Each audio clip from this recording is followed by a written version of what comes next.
Bonjour, Fabrice Jordan, bienvenue dans cette nouvelle vidéo pour les portes du Tao. Je voulais vous parler dans cette vidéo du grand festival qui aura lieu à Mingshan du 24 au 26 mai, qui s'appelle le Festival international et interculturel des arts du Tao. Voilà, donc je reçois beaucoup de questions là-dessus parce qu'on a commencé un petit peu déjà à communiquer de manière assez discrète pour l'instant, surtout à l'intérieur des cours, mais il y a pas mal de questions déjà qui reviennent. Et je vous explique un tout petit peu l'historique. Donc cette vidéo, elle est un peu plus récréative, si j'ose dire, que les autres. Mais en gros, pour résumer, le centre Mingshan, qui en fait est centré autour d'un temple, le temple des Sanqing, puisque les trois statues principales sont celles des trois purs, des Sanqing, selon dans la transcription pinyin. Eh bien, ce temple devait être ouvert normalement au mois de mai 2020. Mingshan a ouvert ses portes en octobre 2019. Et puis, évidemment, on a ouvert à la meilleure période historique pour ouvrir un centre comme ça, puisqu'au mois de mars 2020, vous savez ce qui s'est passé. Il y a eu des confinements, les pays se sont fermés, etc. Et en particulier, la Chine s'est fermée plus longtemps que la plupart des pays, puisqu'elle a été complètement fermée jusqu'au début 2023. Elle s'est réouverte en janvier 2023. Et c'est qu'à partir de là qu'on a pu mettre en place ce qu'on voulait mettre en place en 2020 en réalité. Donc là, on se retrouve mai 2024, 4 ans plus tard. Et l'idée générale, évidemment, c'était de procéder à ce qu'on appelle le Kaiguang, c'est-à-dire l'ouverture des yeux des statues, l'ouverture de la lumière. Alors, je vous explique un tout petit peu le processus. Peut-être qu'il y en a parmi vous qui ne connaissent pas. Mais dans les temples taoïstes, il ne suffit pas d'avoir des statues, il faut on pourrait dire, les consacrer d'une certaine manière, ou si on veut le voir de manière plus fonctionnelle, il faut leur donner leur efficacité ou leur efficace, leur ling, comme on dit dans le taoïsme. Et pour ça, on procède de manière extrêmement traditionnelle à ce qu'on appelle une cérémonie Kaiguang, c'est-à-dire de l'ouverture de la lumière. Traditionnellement, on ouvre en fait des ouvertures, c'est comme si on rend les statues vivantes, si vous voulez, d'une certaine manière. Et non seulement on leur donne la vie ou une vie spirituelle, mais on les relie à leur source de pouvoir spirituel qui est dans une autre dimension que celle qui est la nôtre, dans les 4 premières dimensions du réel. Et donc, toute cette cérémonie vise à créer ce lien avec la source pour mettre cette source ou plutôt ces statues en contact avec la source directe pour faire en sorte qu'ensuite elles servent un petit peu j'allais dire presque de cascade spirituelle. Vous voyez, c'est une espèce d'eau de source, mais quand même très yang comme ça, donc propre. Et propre à quoi? Propre à purifier le lieu sur une base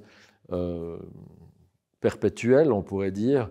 Parce que vous pouvez imaginer, dans un lieu comme Mingshan, il y a beaucoup de personnes qui viennent, il y a beaucoup de mouvements de différentes personnes dans différentes conditions, ce qui est tout à fait normal pour un lieu comme chez nous. Et donc, c'est important que le lieu garde une forme de fréquence, si vous voulez, qui soit stable au fil du temps, voire même qui prenne de l'ampleur au fil du temps. C'est ce qui arrive en général aux lieux spirituels quand ils sont fréquentés pendant un certain temps et par un certain nombre de personnes. L'idée générale du festival, c'était le Kaiguang, mais autour du Kaiguang, on ne voulait pas faire venir autant de gens de Chine, j'allais dire juste pour une demi-journée. On en a profité pour faire ce qu'on a appelé un festival, parce qu'on ne voulait pas appeler ça un colloque, on voulait pas. C'était un peu difficile de trouver un autre vocable, et l'idée c'était de donner quelque chose aussi, une idée un peu festive de ce qui va se passer, parce que vraiment l'idée c'est ça. Alors, je vous explique un tout petit peu En fait, c'est 3 jours, c'est du 24 au 26 mai 2024. Donc, c'est un vendredi, samedi, dimanche.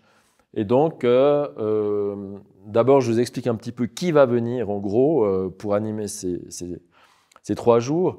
Alors, déjà, ça s'appelle le Festival international et interculturel des arts du Tao. Donc, l'idée, c'était non seulement de présenter les arts du Tao sous une forme, j'allais dire variée, mais aussi dans toute leur complexité. Ce n'est pas dire difficulté, mais ça veut dire c'est une boule à facettes qui a plein de, comment dire ça, de rayonnements différents dans différentes directions. Et donc, on voulait montrer la richesse en fait, des arts du Tao sous toutes ses facettes en fait, pendant ces 3 jours et dans un cadre très ouvert, laïque, familial, où on peut venir avec les enfants, sans les enfants, venir juste dire bonjour, visiter, apprendre un certain nombre de choses, etc. Et donc, pour faire tout ça, on avait besoin d'avoir aussi l'authenticité de la tradition. C'est vraiment très important pour nous d'avoir des racines en fait, profondes dans la tradition. Ça ne veut pas dire pour ça qu'on parle de manière traditionnelle tout le temps, mais ça veut dire que les racines, ou là où on puise, si vous voulez, la sève des enseignements, c'est profondément enraciné dans la tradition. Et donc, il y aura, alors déjà, pour le Kaigong lui-même, c'est-à-dire l'aspect rituel du temple, l'aspect spirituel, il y aura 10 maîtres de rituel qui viennent de Xi'an. Pourquoi? Parce que simplement, ça fait 10 ans qu'on travaille avec maître Liu Shetian, qui est un grand créateur de temples. En Chine, il a ouvert beaucoup de temples, il nous a beaucoup aidés, beaucoup conseillés. C'est grâce à lui qu'on a pu confectionner et inviter les statues des immortels qui sont ici chez nous maintenant. C'est un travail de longue haleine qui a duré plusieurs années en fait. Et il nous a beaucoup aidés en se rendant sur place, regarder le travail des artisans, demander à améliorer certains détails, peaufiner, enfin voilà. Il nous a beaucoup aidés. Et donc, de manière assez naturelle, on a fait récemment, lors de la création de la Fédération mondiale taoïste, une forme de jumelage avec son temple à Xi'an. Et grâce à ça, ça nous permet d'être en contact privilégié avec Xi'an, l'association taoïste de Xi'an, et aussi toutes les ressources qu'il y a autour de ça. Et les ressources, c'est justement ces 10 maîtres de rituels qui vont venir pour les cérémonies, les différentes cérémonies. Il n'y a pas que Kaiguang durant ces 3 jours.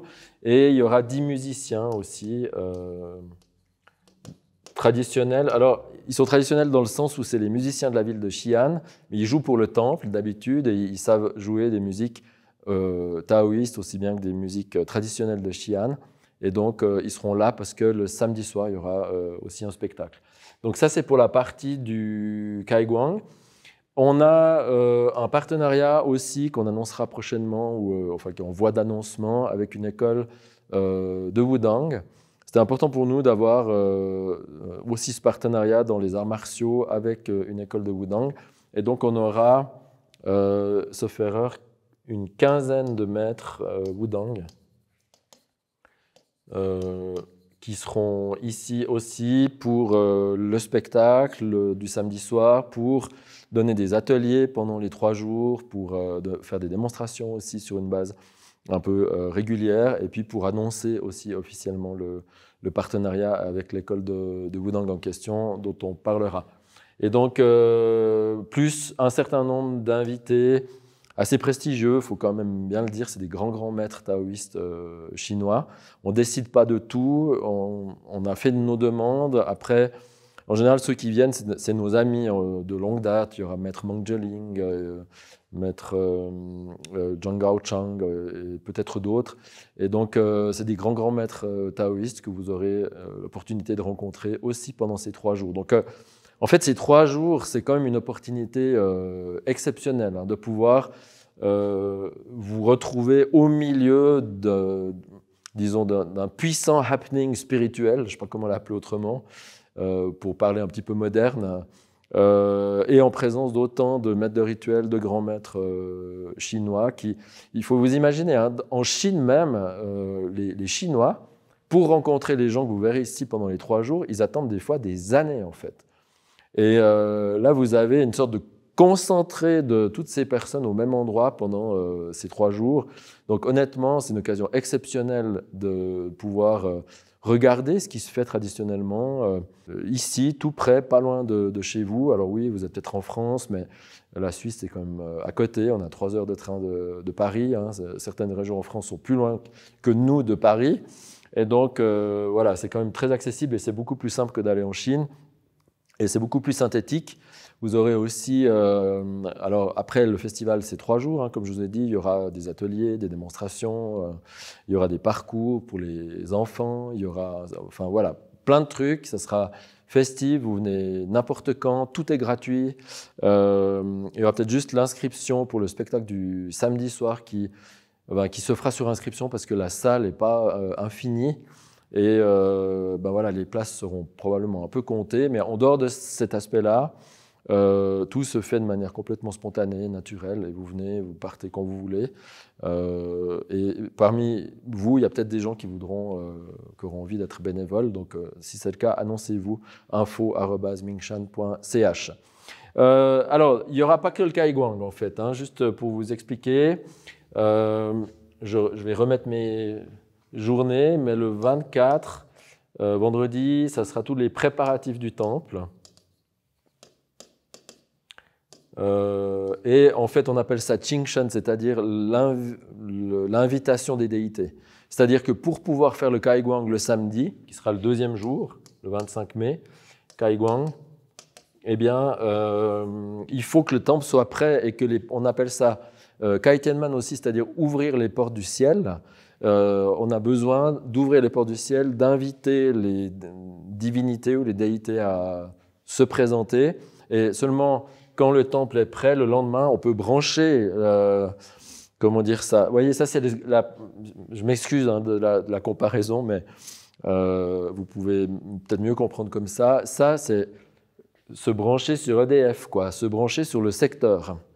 Il faut d'abord tirer les fils pour que quand on va mettre la prise le 25, il y ait du courant dans la ligne, en fait. Donc, c'est ce qui va se passer en fait le vendredi avec les préparatifs. Donc, les 10 mètres de rituel vont déjà commencer à œuvrer le vendredi. Si vous êtes là et que vous passez ce jour-là, vous verrez ce qui se passe. C'est des chants, c'est un certain nombre de rituels qui se font. À un moment, ça s'arrête, ça reprend, etc. Et donc, voilà, c'est tout un certain nombre de choses que vous pouvez observer, mais pas seulement observer, mais surtout ressentir. C'est des grands moments yang, en fait, dans la vie d'un temple. Et donc, c'est vraiment, en général, beau déjà, et en plus, c'est spirituellement efficace de toute façon. Le Kaigwang 25, ça sera probablement le matin. C'est vraiment le moment le plus important des 3 jours, parce que et puis c'est l'opportunité peut-être unique dans une vie de voir un Kaigwang, un vrai Kaigwang. Honnêtement, en Europe, de cette envergure-là, je pense que c'est la première fois, en tout cas en Europe francophone. Et donc, ça se représente, c'est qu'une fois hein, dans la vie d'un temple. Donc, évidemment que dans la vie d'un temple, c'est un événement exceptionnel et ce n'est pas des choses qu'on peut voir tous les jours. Voilà, donc Kaigwang. Et le 26, on aura toujours nos 10 mètres de rituel qui seront là. Donc, on va faire des cérémonies, on appelle ça yang, c'est-à-dire cérémonie pour les vivants. Alors, je ne sais pas encore si ça sera le matin ou après-midi, puisqu'il faut qu'on discute le programme de manière plus précise, mais ça, c'est pour des cérémonies pour vous aider dans la vie. Ça peut être pour la santé, ça peut être pour réussir des examens, ça peut être pour votre carrière, ça peut être pour votre business, ça peut être pour n'importe quoi qui favorise l'abondance, le déploiement de la vie, la circulation des choses. Non, ce n'est pas anti-spirituel que de vouloir et de faire en sorte que votre vie se passe bien en Chine. Ce n'est pas du tout un problème. Et c'est pour ça qu'on vous proposera aussi ce type de cérémonie. Alors pour celle-ci et pour l'autre aussi, la cérémonie In, on appelle ça Chaodu, c'est-à-dire c'est une cérémonie pour aider les âmes des défunts à poursuivre leur voyage, leur évolution. Et vous pourrez aussi proposer par exemple des noms de défunts pour qu'ils soient intégrés dans la cérémonie, comme vous pourrez ici proposer vos propres noms ou des noms de proches ou des noms des gens que vous voudriez aider pour qu'on fasse aussi la cérémonie pour eux. On vous expliquera les processus, comment ça se passe, comment il faut s'inscrire, etc. Mais disons, il y aura toutes ces possibilités pendant ces 3 jours. Ça, c'est l'aspect, disons, purement taoïste. Le samedi soir, il y aura le spectacle. Alors, spectacle Suisse-Chine.